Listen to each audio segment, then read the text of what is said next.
I hope you find the courage to make mistakes.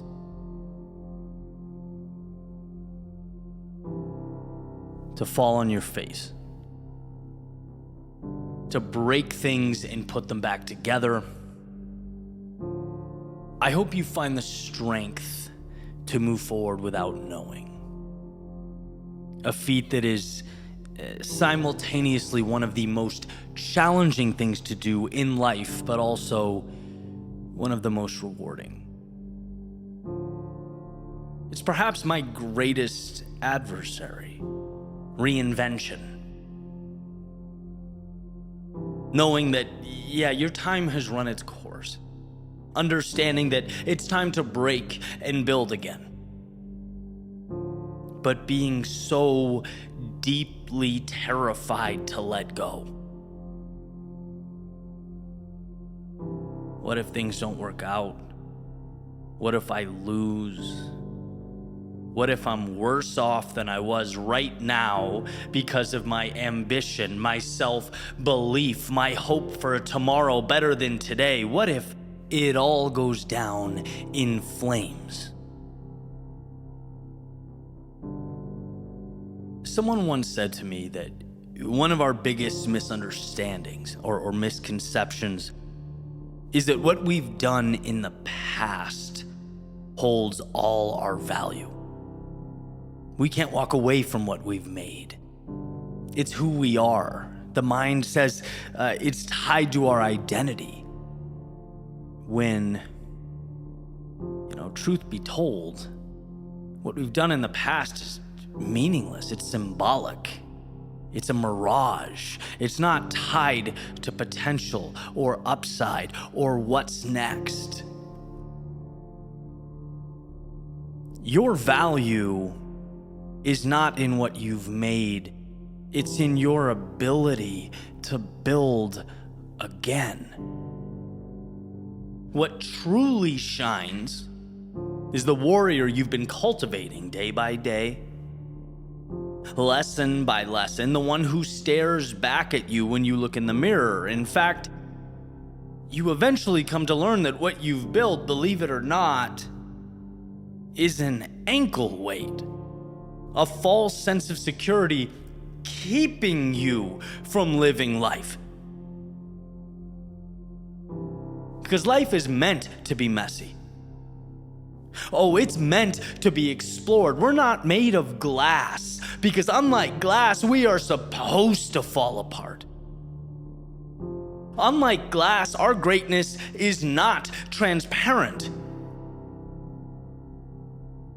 It's a culmination of courageous decisions and educated risk. It's the result of knowing that things might not work out. But those odds are better than definitely won't work out. Which, by the way, is what happens if you stay where you are.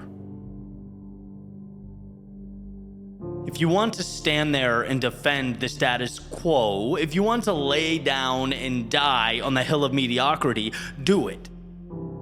No one's stopping you. But you'll have to be okay knowing you took your winning lottery ticket, placed it in a drawer on your desk, and you never cashed it in. That's the thing about potential. It can mean everything, and it can mean nothing. There's an old idea that people will always choose the devil they know over the one they don't. Because the devil they know, aside from being familiar, is private. It's a silent pain.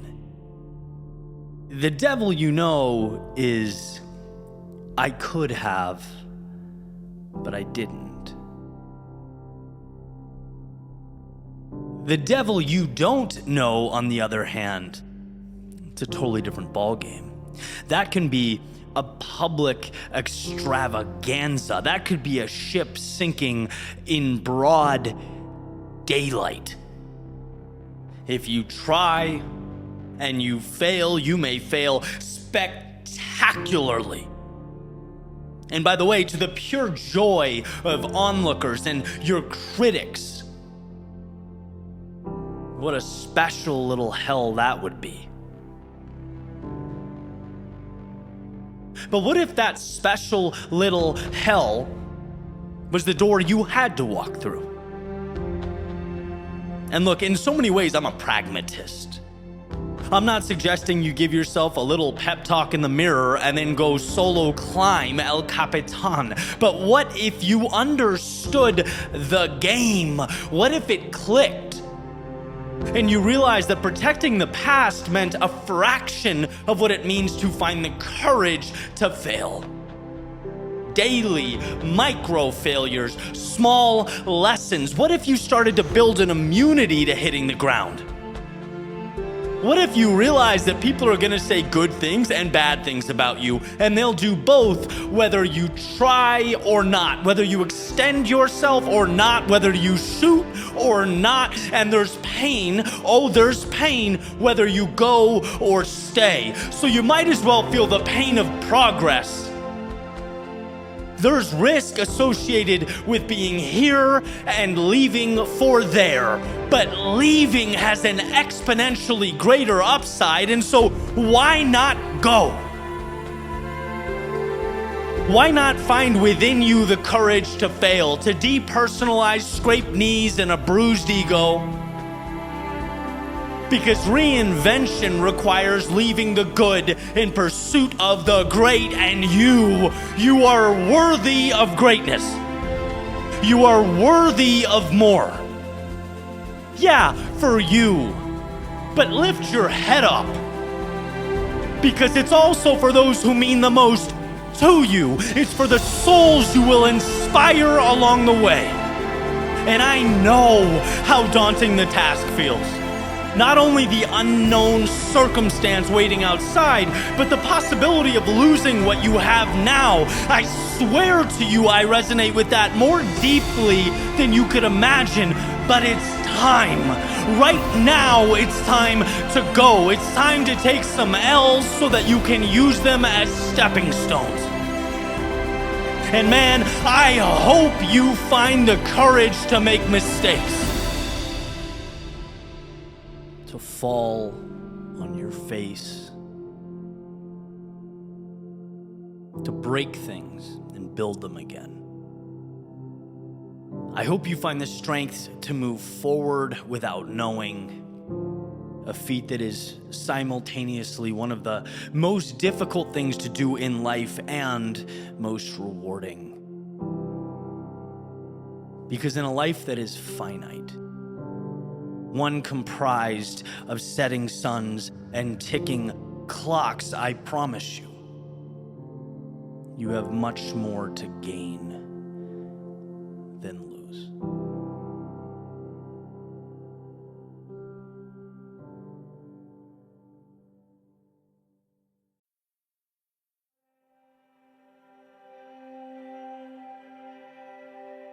I'm going to make everything around me beautiful. That will be my life. Elsie DeWolf.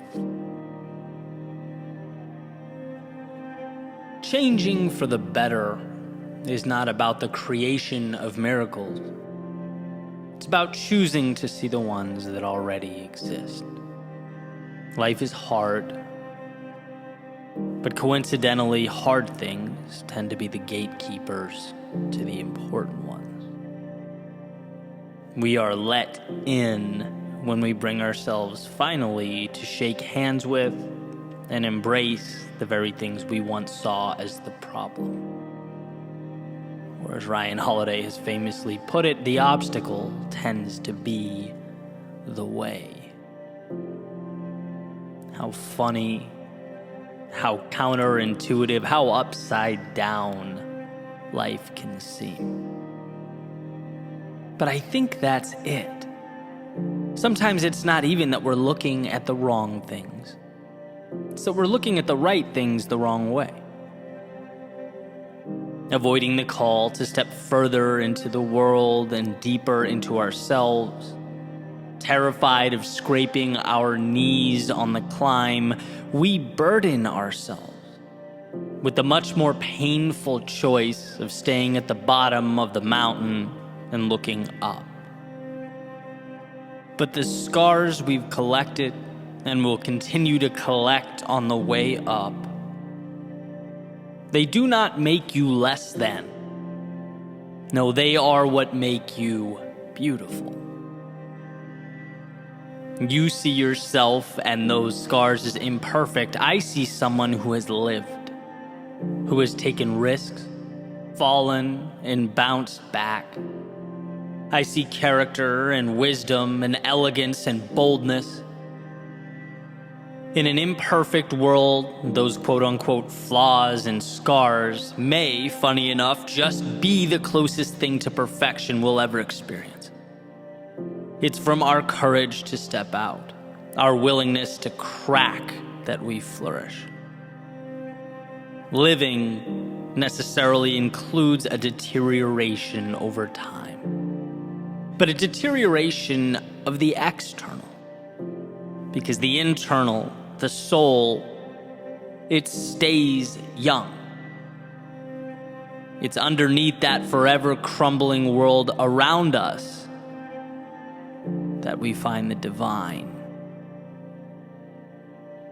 It is because of our scars, not despite them, that we grow our wings. They aren't to be feared but coveted. You are more because of the mistakes you made, the challenges you faced, the adjustments you had to see through. And I believe our value increases with each tear and break, resembling the Japanese art of kintsugi, where a pot that breaks and is put back together with golden lacquer holds more value than the original unblemished piece. See, Wolf says, I'm going to make everything around me beautiful. And I think this simply calls for an optical adjustment, a shift in relations between things and how you perceive those things. Me, I don't want the whitest, cleanest, newest shoes. As far as I'm concerned, there's very little beauty to preserve there. I want shoes with worn soles from the miles and miles they carried me. Holes from the distance I had to walk to find the people who add joy to my life. Cracks from running in the rain while the rest of the world stayed inside. I want my imperfections to show that I lived while I was here. So from now on, let's stop conflating perfect and beautiful. Perfect is no skin in the game. Perfect is standing forever in the doorway looking out. Perfect is dreaming and wishing and hoping, but never leaving. Because leaving is where our vision brushes up against a reality we may see as too big. No, we want not perfect, but beautiful. We want scars and flaws and lessons and loss. Because from those things, as difficult as they may be, we're born again. Imperfection is life, and life is beautiful. So here's to more scuffed shoes and scraped knees, to walking an imperfect yet beautiful road ahead.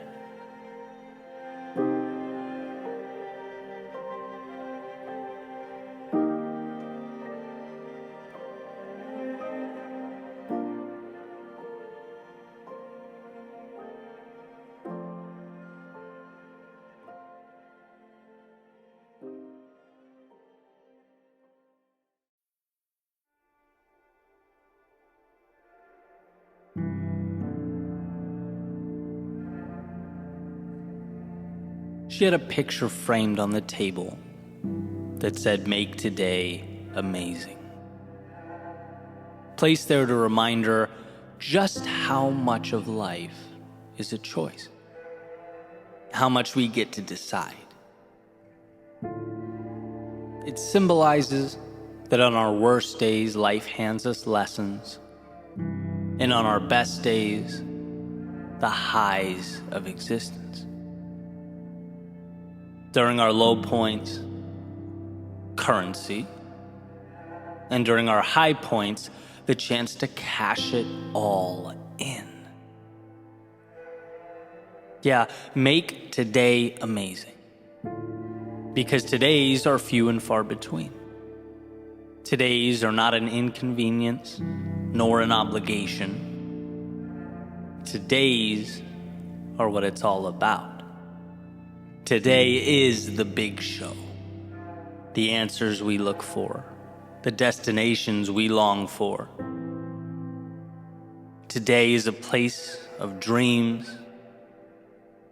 That is, if you choose to leave room in your world for dreaming.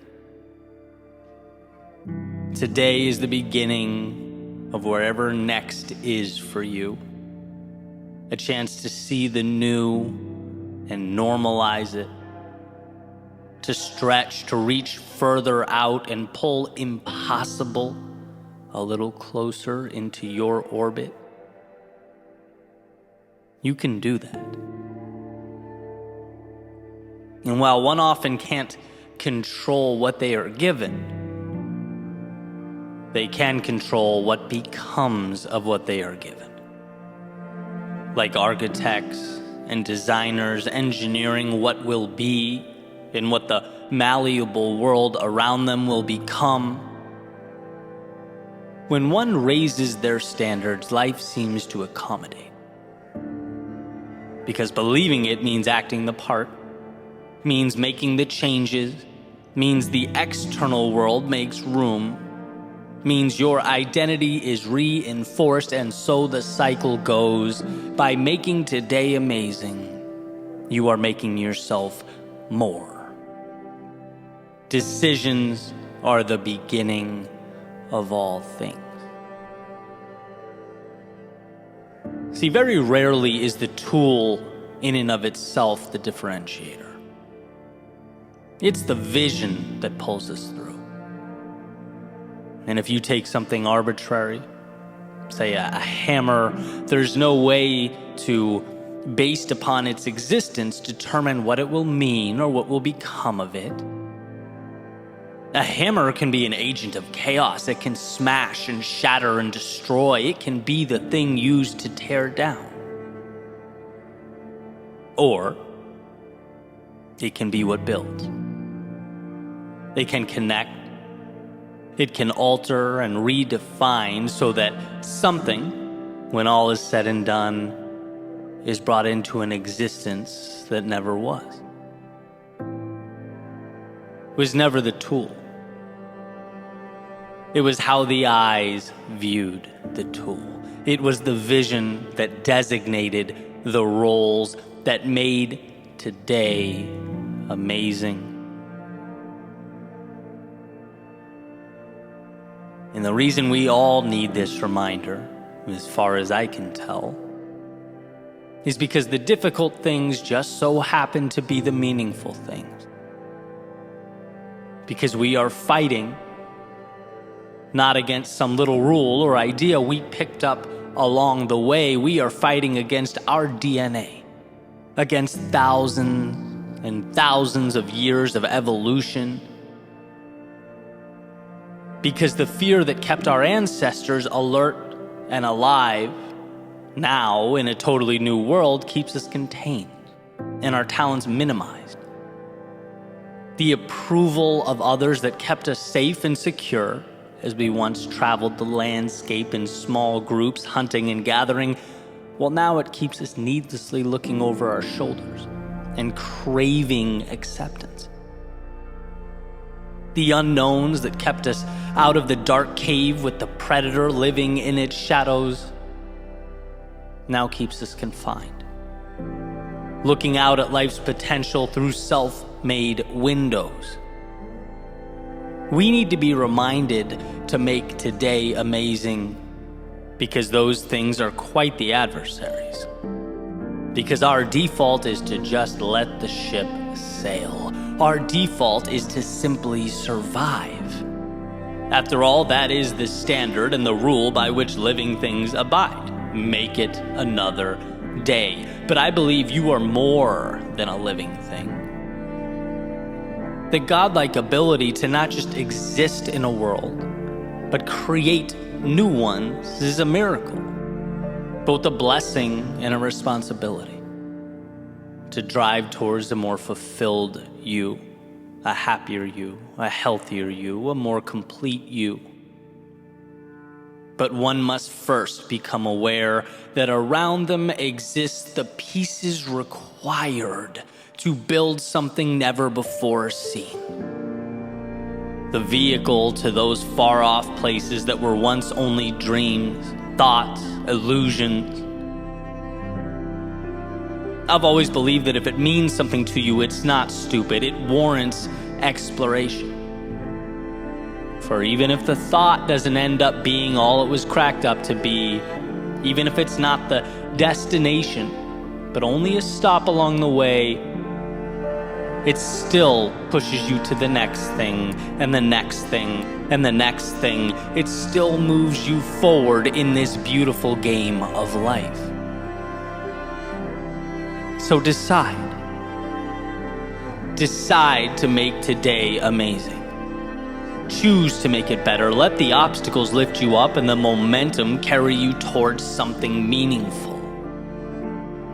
When others stop and find reasons to doubt themselves, how about you find the small win buried, tucked away underneath it all? The little key that may do nothing more than get you through that next door.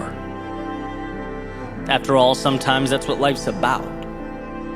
Picking up your head when it's most difficult and finding the next door to walk through. And the magic is knowing you can always do that.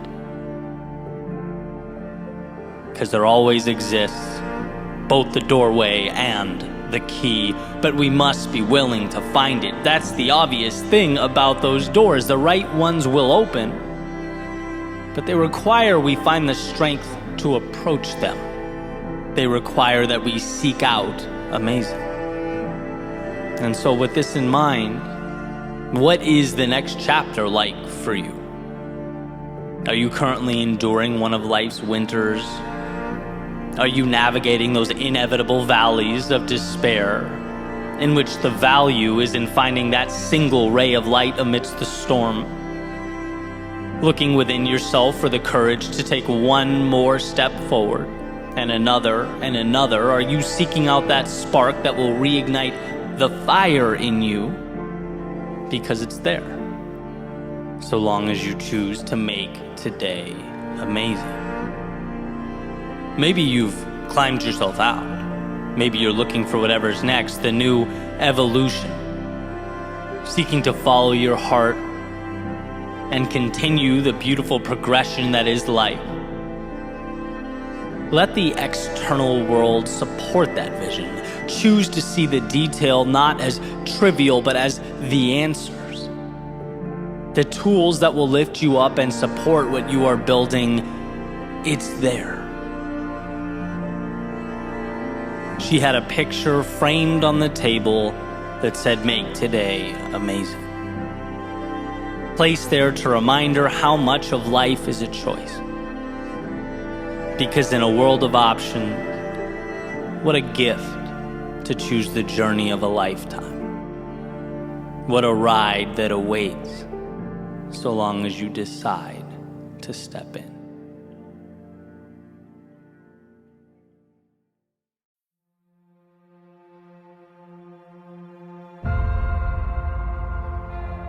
Let's right out of the gate draw a line.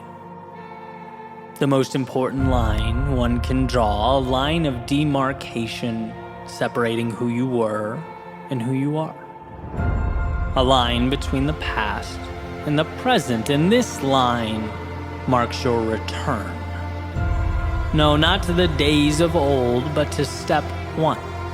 Your chance to begin again, to rise above, to transcend yesterday's character and transform today's potential.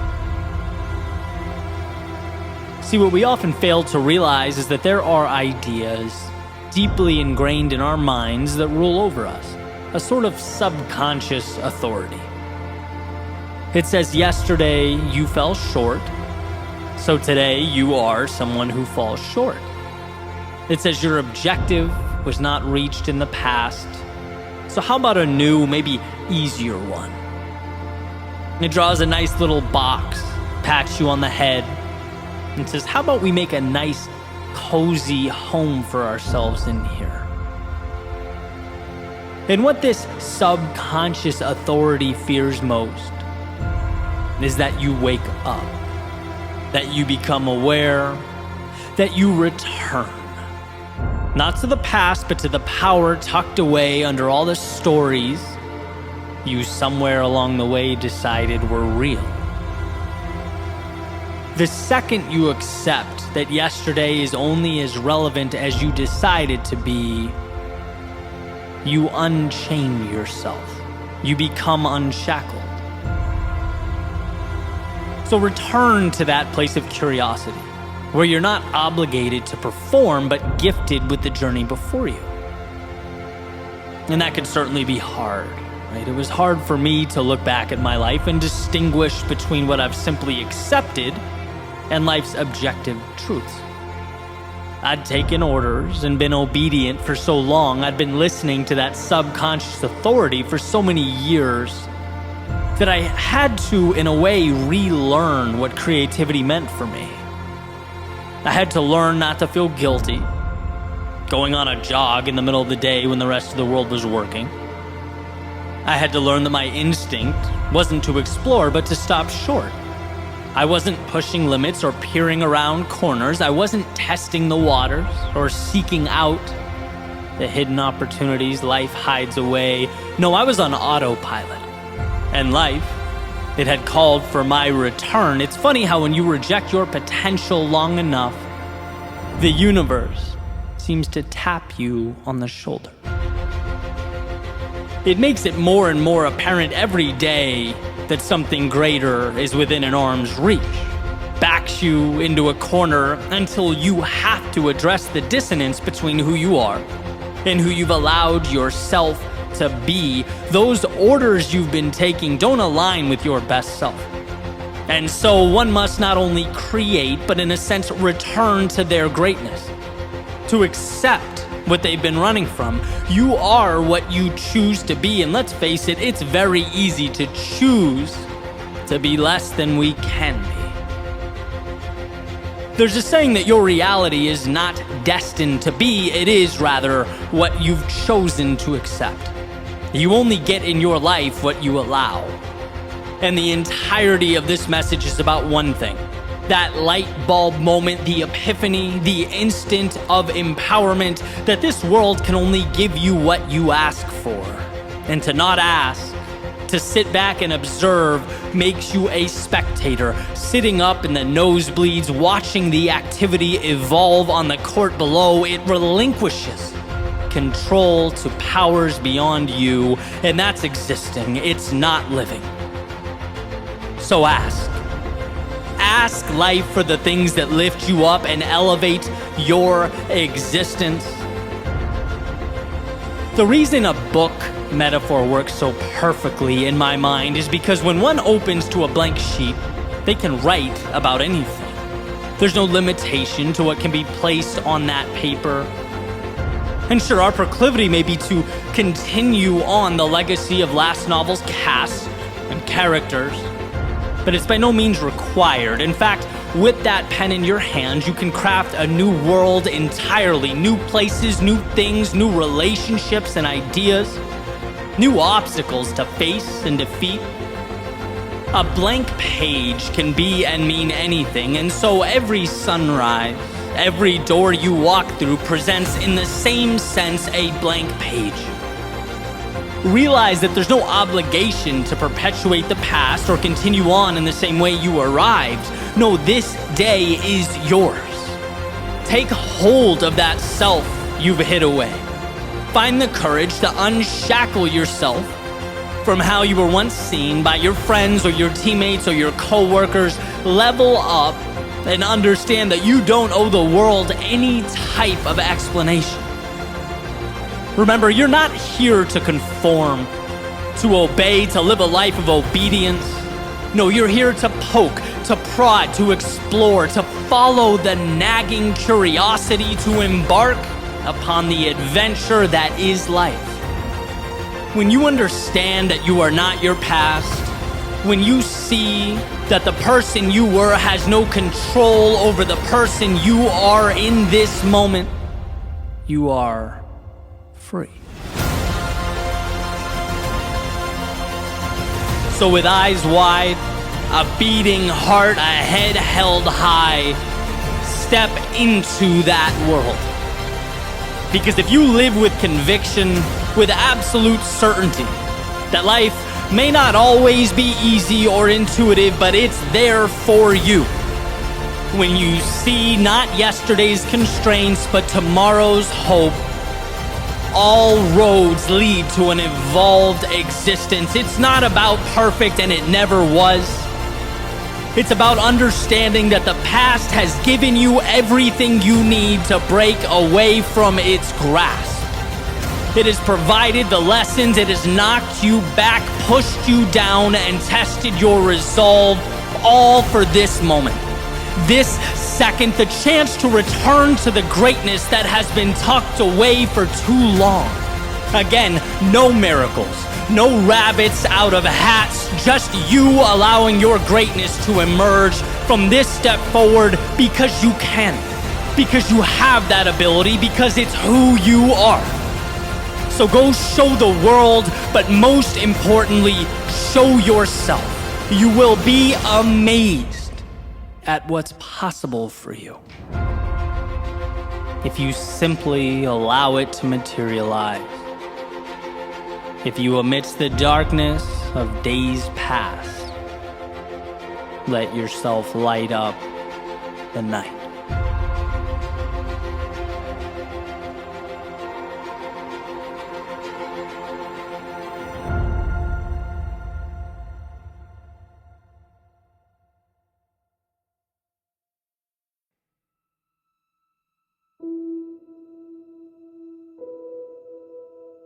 In a way, our eyes are liars. Not in what they portray, but in the implication of their portrayals. Our eyes highlight to us one thing: what surrounds us now. We receive a snapshot of the current moment.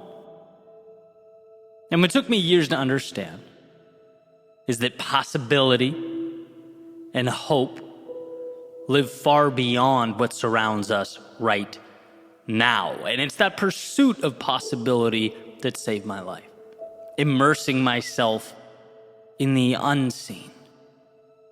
Perhaps we were given the now, not to subserviently accept it, but to transform it.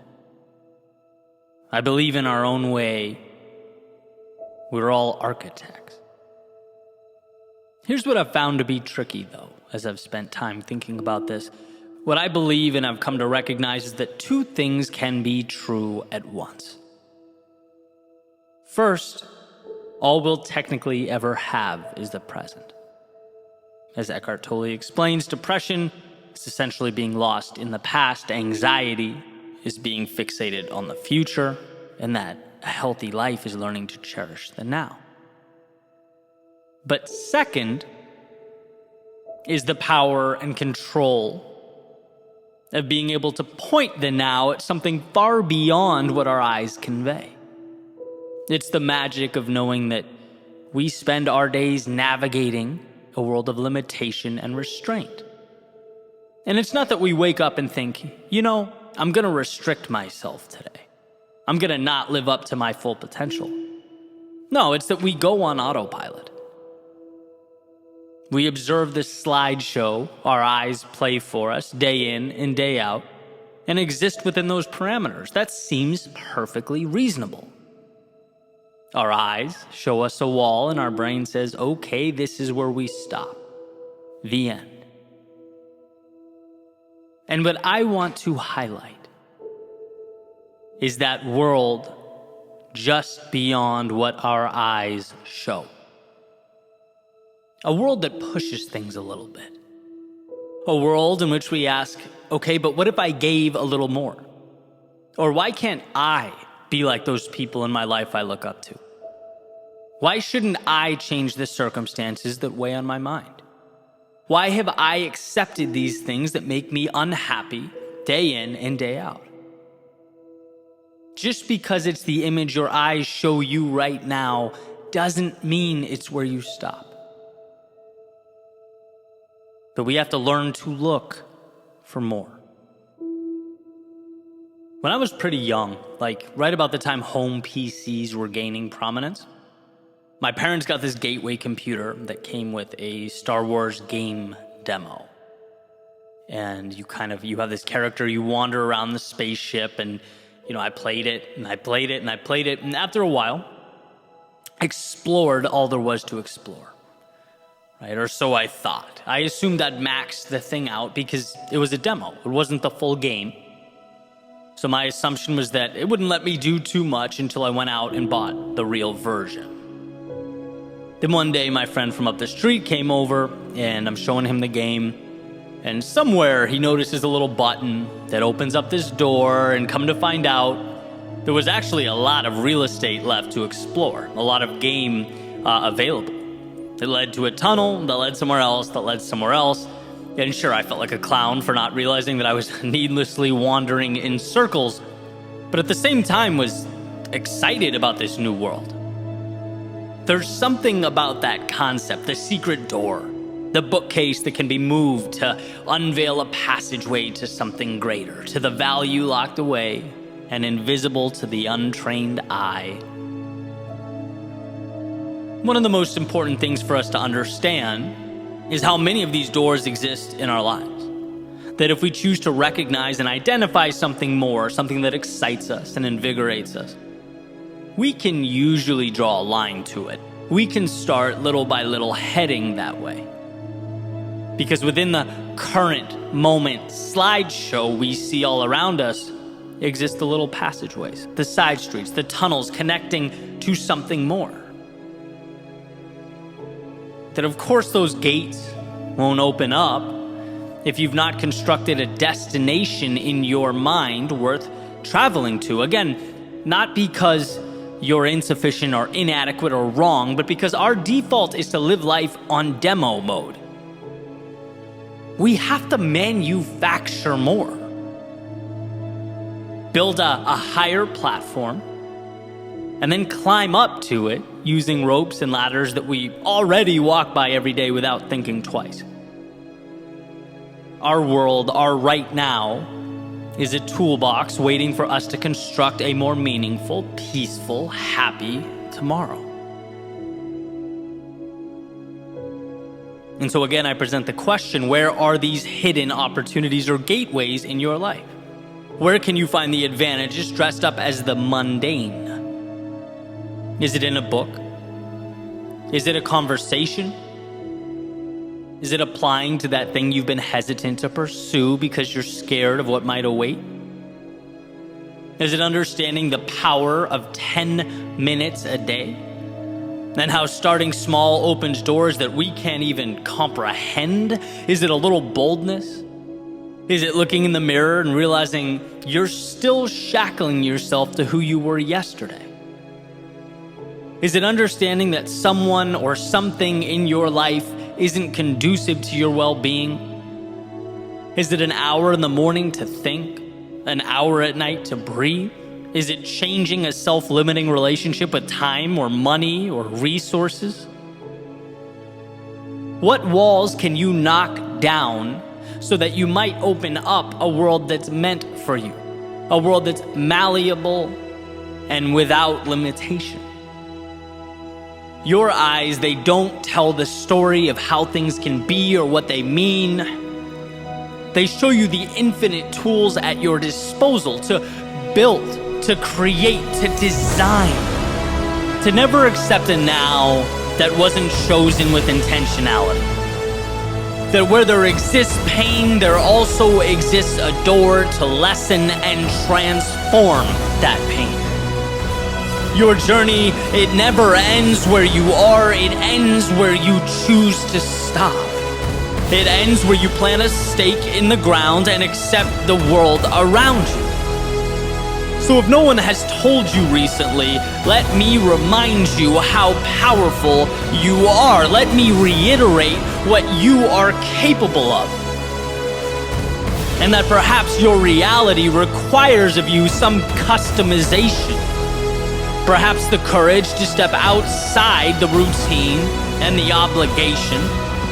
And as the architect you are, build something beautiful, meaningful, something incredible to stand on. To recognize the distinction between what is and what can be, the second one understands that they are walking by the very solutions they need. That to remain in a state of discontent is simply an indifference to the resources around them. Remember this. What you see, your eyes don't provide an end state, but a path to the next chapter. A chisel to little by little evolve. As someone recently reminded me, Mark Twain's quote, "Logic will get you from point A to point B, but imagination will take you everywhere." Why? Because so much exists beyond the parameters of everyday life. It's about mapping new paths with new points and new rules. Because some exist and some live. Some comply and some create. Some see what is around them, and some ask, what can I build with what is around me? So build. Towers that touch the sky, bridges that connect the earth. Build like this is a game, and the only way to lose is to stop yourself from experiencing all it has to offer. Build like there's a world far beyond your front door. Because if you do, that's exactly where you'll find yourself.